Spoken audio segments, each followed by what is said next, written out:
এই ক্যাবিনেট সুশাসন, সুরক্ষা এবং ডবল ইঞ্জিন সরকারের যে চলার পথ রয়েছে, যা অন্যান্য 20টি রাজ্যে চলছে, সেই পথে অগ্রসর হবে।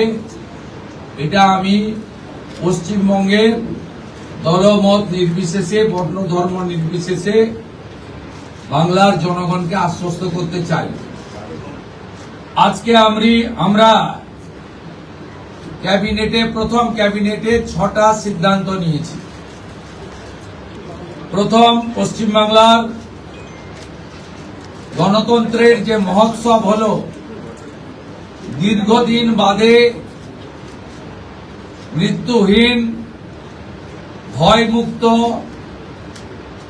অবাধ নির্বাচন গোটা ভারতবর্ষ কেন, গোটা পৃথিবীর মানুষ দেখল প্রত্যক্ষ পরোক্ষভাবে এই এত বড় কর্মযজ্ঞে অংশগ্রহণকারী প্রত্যেকের প্রতি এই ক্যাবিনেট কৃতজ্ঞতা জ্ঞাপন করে। দ্বিতীয়, আমরা যাদের আত্মবলিদানের মধ্য দিয়ে বিজেপি সরকার প্রতিষ্ঠা হয়েছে, সেই ভারতীয় জনতা পার্টির অকালে ঝরে যাওয়া 321 জন যারা আত্মবলিদান করেছেন, তাদেরকে শ্রদ্ধার সঙ্গে স্মরণ করেছি, সমবেদনা জানিয়েছি। তাদের পরিবারের প্রতি এই সরকার দায়বদ্ধ। তারা যেমন হত্যার বিচারও আশা করেন, তা আমরা দেব। সাথে সাথে এই পরিবারগুলি সামাজিক এবং অন্যান্য কল্যাণকর সমস্ত দায় দায়িত্ব আমরা এই সরকার কাঁধে তুলে নিলাম। আমাদের দেশের সুরক্ষার প্রশ্ন, পশ্চিমবঙ্গের সুরক্ষার প্রশ্ন এবং যেভাবে জনবিন্যাস বদলে গেছে, আজকে আমরা প্রথম দিনই আমরা কেন্দ্রীয় স্বরাষ্ট্র দপ্তর তথা বিএসএফ এর সীমান্ত সুরক্ষিত করার জন্য জমি ট্রান্সফার প্রক্রিয়া আমরা আজকে অনুমোদন দিলাম এবং আজ থেকেই ল্যান্ড ট্রান্সফার প্রক্রিয়া শুরু হবে। মাননীয় প্রধানমন্ত্রী নরেন্দ্র মোদীজি তিনি বলেছিলেন প্রথম ক্যাবিনেট মিটিংয়ে আমরা আয়ুষ্মান ভারতে যুক্ত হব। আমরা আয়ুষ্মান ভারতে যুক্ত হলাম। এর সাথে সাথে প্রধানমন্ত্রী জন আরোগ্য যোজনা, প্রধানমন্ত্রী ফসল বীমা যোজনা, ক্রপ ইন্স্যুরেন্স, প্রধানমন্ত্রী স্কুলস ফর রাইজিং ইন্ডিয়া পিএম-শ্রী, প্রধানমন্ত্রী বিশ্বকর্মা, বেটি বাঁচাও বেটি পড়াও, প্রধানমন্ত্রী উজালা যোজনা 3.0 এবং অন্যান্য কেন্দ্রীয় স্কিম বা সেন্ট্রাল গভর্নমেন্ট স্পন্সর স্কিম আমরা যুক্ত হওয়ার সিদ্ধান্ত নিলাম। যে 2015 সালের পরে পশ্চিমবঙ্গে কোনো রিক্রুটমেন্ট হয়নি, তাই প্রচুর শিক্ষিত যুবক যুবতীর বয়স চলে গেছে। 5 বছর এক্সটেনশন, মানে আবেদনের বয়সের ঊর্ধ্বসীমা ক্যাবিনেট মঞ্জুর করল। আমরা পরবর্তী সোমবার আবার একটি ক্যাবিনেট মিটিং করব।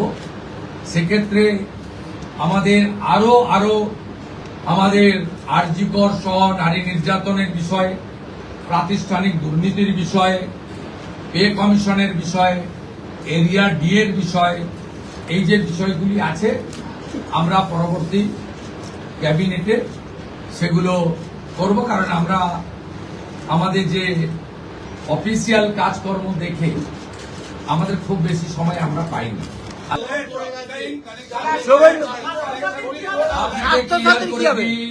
কোন চালু থাকা সামাজিক প্রকল্প বন্ধ হচ্ছে না। দর্শক, আজকে নবান্নে গিয়েছেন নতুন মুখ্যমন্ত্রী শুভেন্দু অধিকারী যখন ঢুকছিলেন তখন ওনাকে গার্ড অফ অনার দেওয়া হয়। দেখতেই পাচ্ছেন সম্মানের সঙ্গে নবান্নে এন্ট্রি। যে নবান্নে এন্ট্রি হওয়া নিয়ে নবান্নের আশেপাশে একটা যে বিক্ষোভ কর্মসূচি হবে গণতান্ত্রিক সিস্টেমে, সেটাও করতে দেওয়া হতো না শুভেন্দু অধিকারীদের।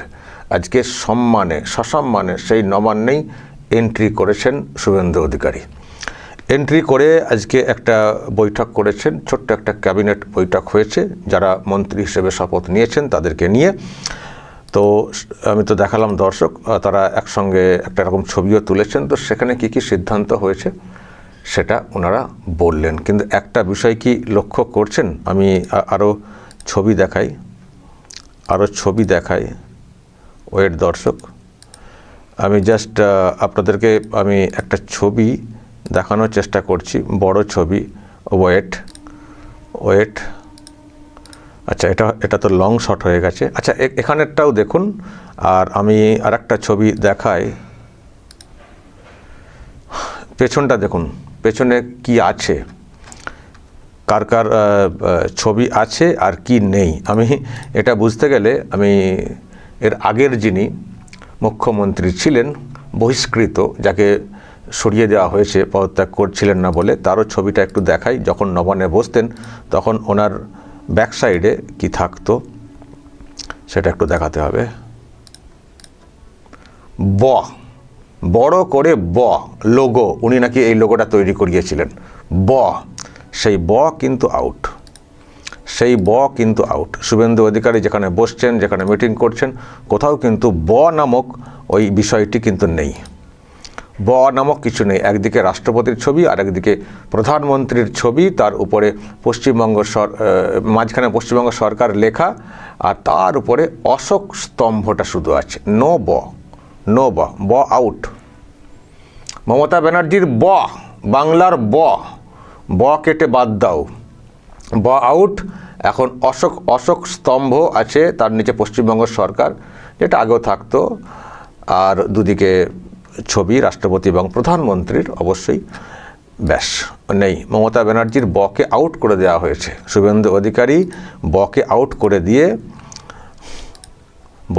করে দিয়ে কাজের কাজটা এবার করতে শুরু করছেন। ইনি তো কাজ করছিলেন না, অকাজ কুকাজ বেশি, সামাজিক প্রকল্পের নামে দানছত্র। কিন্তু এখনও সেই প্রকল্পের যে ব্যাপারে ওনারা বলছেন, যেহেতু বলেছিলেন, অনেক মানুষ ভয় পেয়ে গেছিলেন না, অনেক মানুষ তো ভয় পেয়ে গেছিলেন তো, যে এই সব বন্ধ হয়ে গেলে কী করে হবে। তখন বিজেপি বলেছিল যে না, কোনোটা বন্ধ হবে না। তো আজকের বৈঠকেও তেমনই সিদ্ধান্তের কথা ওনারা জানাচ্ছেন, যে না, এখনও বন্ধ কিছু হচ্ছে না। কিন্তু আরেকটা কথা কিন্তু বলেছেন, বন্ধ হচ্ছে না ঠিক আছে, কিন্তু মৃত মানুষের নামে উঠে যাবে সব কিছু।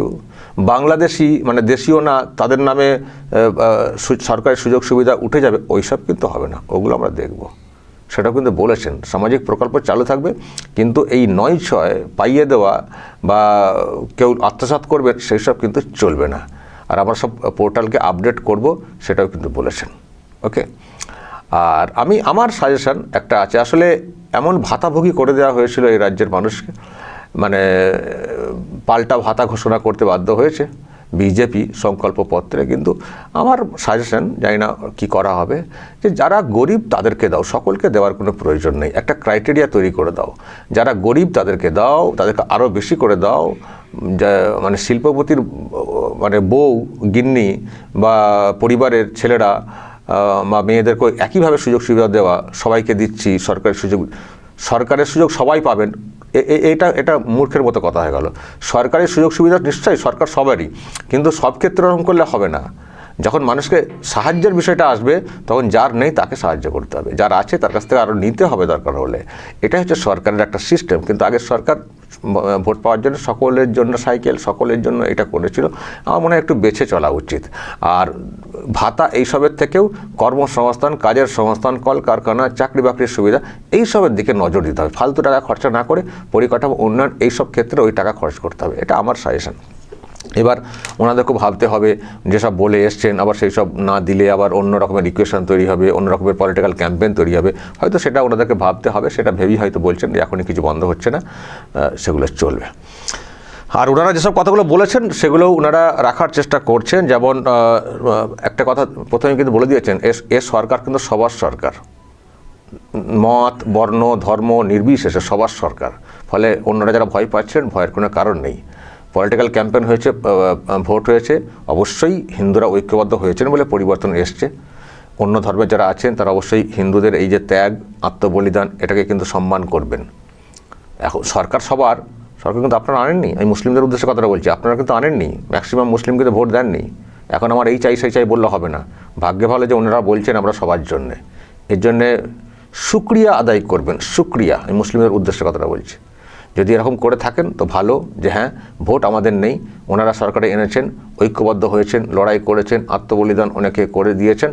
সরকার এসছে, কিন্তু আসার পরে উনি বলছেন আমি সবার জন্যে, সবার জন্য সরকার। পশ্চিমবঙ্গ সরকার, বিজেপি সরকার না, পশ্চিমবঙ্গ সরকার। আমি দেখছিলাম সমীপ ভট্টাচার্য কথাটা বলেছেন।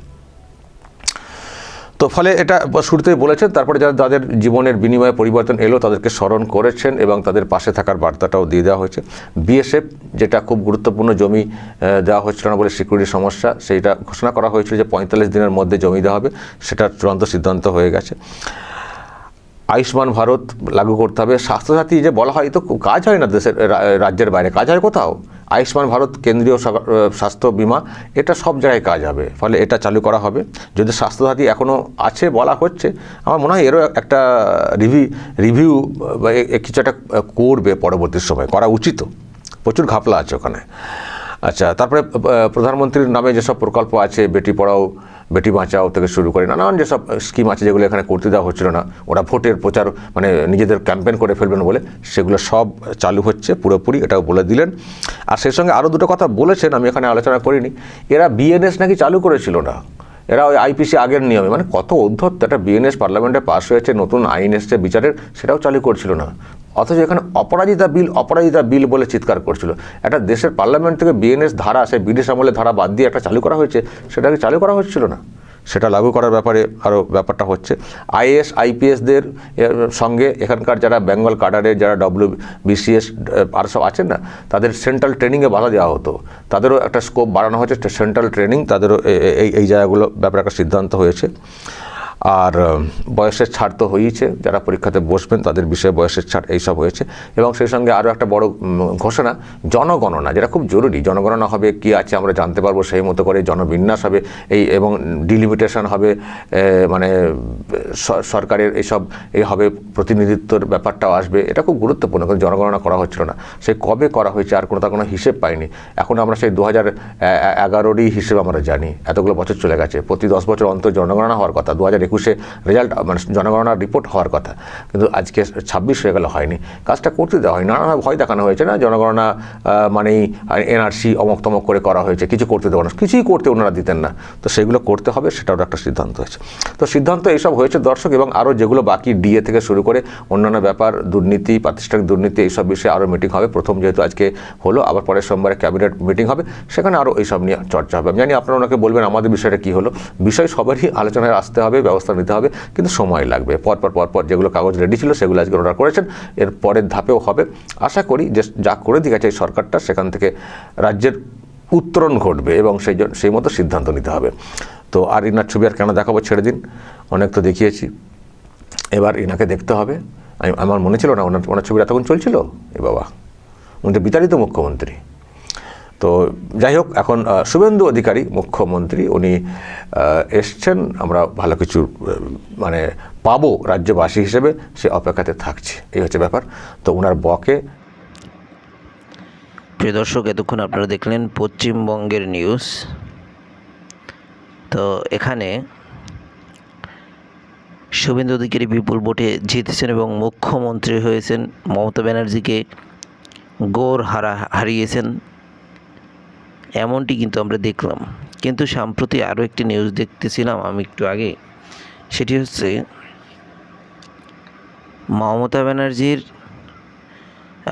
ব্যানার্জির ভাইপোকে এক সময় একটি ছেলে স্টেজের উপরে তাকে চড় মারে, তার উপরে হামলা করে। এখানে এমনভাবে লিখেছেন যে ছেলেটা মমতা ব্যানার্জির ভাইপোর গালে থাপ্পড় মেরেছে তার নাম অভিজিৎ। পরবর্তীতে ছেলেটিকে খুন করা হয় এবং মমতা ব্যানার্জির ভাইপোর মদতে, মানে মমতা ব্যানার্জির ভাইপোর নির্দেশে আর কি। তো এটার আবার পুনরায় তদন্ত করা উচিত এবং দাবি রাখছে সাধারণ জনতা। আসলে সেই ছেলেটাকে পরবর্তীতে সময় কিন্তু আর কখনোই দেখা যায়নি। তো সেই ছেলেটা ইন্ডিয়া থেকে কি হাওয়া হয়ে গেলেন, ইন্ডিয়া থেকে কি উধাও হয়ে গেলেন, সেই বিষয়টি বা সেই কথাটি আজও পর্যন্ত সাহস করে কেউ বলতে পারেননি। তো একজন নেতাকে স্টেজে উঠে থাপ্পড় মারা, এটাও আসলে একদমই ভালো না। কিন্তু তারপর যেহেতু মেরেছে, এটি একটি গণতান্ত্রিক দেশ হিসেবে কাউকে থাপ্পড় মারা বা কাউকে আঘাত করা, এটা আসলে যে কেউ করতে পারে, আবার যে কেউ করতে পারে না। এটি আবার কারো স্বাধীনতা কেড়ে নেওয়া, কারো কথা বলার স্বাধীনতা কেড়ে নেওয়া। সাধারণত নেতাদের একটাই দোষ, নেতারা বলে যে আমরা কথা বলবো, আমরা মুক্তভাবে কথা বলবো, কিন্তু আপনারা মুক্তভাবে কথা বলবেন। একটা গণতান্ত্রিক দেশে একজন জুতা সেলাই করা মুসি, একজন চুল কাটা নাপিত, তারাও কিন্তু এমপি ইলেকশন করতে পারে, এমএলএ ইলেকশন করতে পারে, মন্ত্রিত্বের ইলেকশন করতে পারে, এমনকি প্রধানমন্ত্রীর ইলেকশনও করতে পারে। তো সেই ক্ষেত্রে দেখা যায় এই নেতারাই তাদের মুখ চেপে ধরে এবং তাদের বিরুদ্ধে কথা বলতে দেয় না। যেই দল ক্ষমতায় থাকে, এই শুভেন্দু এখন ক্ষমতায় আছে, পারলে পশ্চিমবঙ্গের কোনো একজন মানুষ শুভেন্দুর বিরুদ্ধে ওপেনে কথা বলুক, সাধারণ মানুষ। নেতারা বলবে টুকটাক, স্বাভাবিক, নেতাদের কিছু বলে না, যে বলতে তো আছে আমাদের বিরুদ্ধে কেউ না কেউ। তো সেটি দেখানোর জন্য নেতাদের হয়তো বা কিছু বলে না, কিন্তু সাধারণ জনগণের ভিতর থেকে একজন মানুষ যদি শুভেন্দুর বিরুদ্ধে কথা বলতে পারে, তাহলে সেটি ইতিহাস হয়ে যাবে ভারতবর্ষে। তো আশা করি কথা কেউ বলবে না। আজকে শুভেন্দু মমতার যেই সব পুরনো ঘর ছিলেন, যেখানে মমতা বসতেন, সেই সব ঘরকে উপেক্ষা করে শুভেন্দু অধিকারী আরেকটি উপজেলার ঘরে বসেছেন এবং তার দায়িত্বগুলি সে বুঝে নিয়েছেন। তার চেয়ারে সে, মুখ্যমন্ত্রীর যে চেয়ার, সেই চেয়ারে সে বসেছেন। এতদিন সে কাগজে কলমে মুখ্যমন্ত্রী হয়েছেন, কিন্তু আজকে একদম ডিরেক্ট চেয়ারে বসেছেন এবং তার অফিস রুমে বসে আজকে নতুনভাবে উদ্বোধন করলেন তার অফিস। তো যাই হোক, ভিডিও দেখার জন্য ধন্যবাদ। একটি সাবস্ক্রাইব করে রাখতে পারেন পরবর্তী ভিডিও দেখার জন্য।